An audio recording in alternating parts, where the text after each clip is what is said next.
want to bring in our Homeland Security correspondent, Jeff Pegues, who is on the phone with us.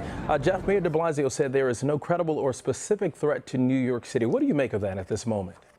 Well, I think that's good to know. And of course, officials there in New York City are still trying to gather as much information as possible. And it's still early in this investigation. So what you heard from them moments ago is just the latest information that they have on this situation. I'm sure there's some things that they know, obviously, that they are not telling the public yet, but they are trying to make sure that the city remains calm and this doesn't develop into a situation that gets out of control for, especially when you don't know exactly what this device was. They are still analyzing that.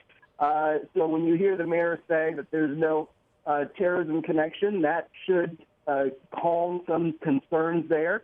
Also mentioning that there was no apparent connection to this incident in New Jersey earlier in the day. Again, having that information is something that should calm some concerns. But and I was going to ask you about that, Jeff. Does it concern you that the incidents are very similar with garbage cans and explosives? Yes, but you can't jump to any conclusions just yet, nor will investigators at this point. It's still too early for that. But what you have working in your favor here, if you're an investigator in New York City, is you're going to have federal law enforcement resources at your disposal, but you also have this vast network of surveillance cameras in New York City that will provide clues and leads for investigators. They're telling us just moments ago that they were able to obtain surveillance video that shows this explosion. And so if they have that, they should also have surveillance video that shows the moments before the explosion, which could prove critically important in this investigation. You're trying to see who may have been walking by or maybe placed something in that dumpster. And so if you have video of the explosion, you should theoretically have video of the moments before the explosion, which will prove valuable to investigators as they try to figure out who is responsible for what they are calling this intentional act. And Jeff, they're actually asking all New Yorkers and eyewitnesses, those who were in that area, to actually call them at 1-800-577-TIPS to give more information. Jeff, they're also monitoring another location, 27th Street and 7th Avenue. That area is also blocked off because there could be a possible second device there. What do you make of that being connected to, or possibly being connected to, what happened at 23rd and 6th Street? Well, again, it's another situation where you don't want to jump to any conclusions. Let's just wait and see what they find there.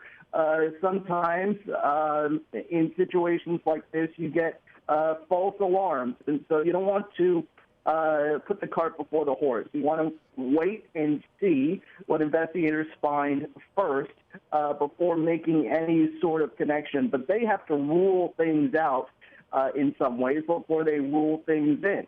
And that's why you have the bomb-sniffing canines walking around the neighborhood. You'll have investigators walking around the neighborhood and canvassing the neighborhood, looking for as much information as they can find.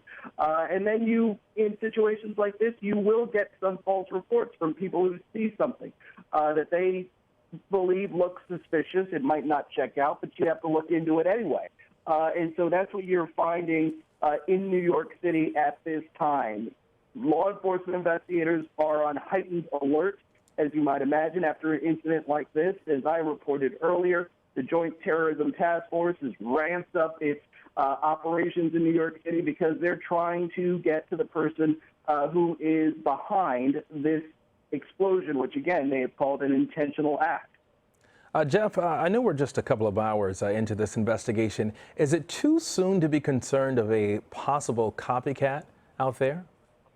No, I mean, you always want to be concerned about that, especially after what happened earlier today in New Jersey. Yes, you want to be concerned about you will be concerned if you're an investigator or law enforcement about the potential of copycat incidents. That has happened in the past with incidents similar to this. Obviously, this is something that's unique in its own way. But as an investigator, you want to be concerned about the possibility of copycats because we are so early on in this investigation. They just can't rule anything out. And Jeff, you and I have both spent some time locally here in New York covering the NYPD. Could you talk about the experience that they have, just being one of the most powerful police forces in the country, local police forces, and how they are pretty much trained to handle situations like this one compared to your smaller cities in the U.S.? What are we looking at when it comes to the investigation? Look at the history of New York City over the last 15 years. 9/11. Changed New York City in a big way. That loss of life caused that city to ramp up its law enforcement capabilities. And so you have a law enforcement force, the NYPD, that is 35,000 plus officers strong. And then on top of that, you have federal investigators in the city in large numbers as well. So this is a law enforcement apparatus that is well equipped, the best in the world, in my opinion, in terms of local police forces at handling situations like this. And when you have something of this magnitude that disrupts the city in the way that this incident has, you have the resources of the FBI, the ATF, all coming in to join with the NYPD, which is extremely experienced at handling this type of incident. Yes, investigators are to this point, they're saying that there is no terrorism connection here. But in a way, this is obviously a form of terrorism, and that's what the NYPD has trained and schooled its investigators in trying to get to the bottom of. In other words, this is what they trained for, and they have gotten better at it over the years since 9/11. DeMarco? And Jeff, just some final comments before we move on to someone else. And of course, we want you to stay on the phone with us. You look at the situation again in Seaside Park, New Jersey, which is not connected. This is what authorities are saying. It's not connected as of this point to the situation that happened here in Manhattan in New York. But you can tell that whoever is behind these incidents, they wanted to do bodily harm to the masses. What do you make of that? Well, that's what we've seen in incidents across the globe, really. And so it's a tactic that some people, sadly, are learning online. It is a tactic that some people are learning through social media. Again, in the New Jersey incident, we don't know who the suspect is, who's responsible for that. But this kind of tactic is something that has become, sadly, sort of commonplace as a way of inflicting harm as well as stirring up fear across the globe. And so the fact that something like that could happen in New Jersey for many people in law enforcement doesn't come as a surprise. In fact, ISIS, and this is not to say that this is something that happened in New Jersey is connected to ISIS, but ISIS is called for variations of that tactic. It has been encouraging its supporters, its followers to carry out the type of incidents that raise the level of fear and concern. But again, no one at this point, as far as our reporting is concerned, is saying that that is connected to a terrorist organization, ISIS.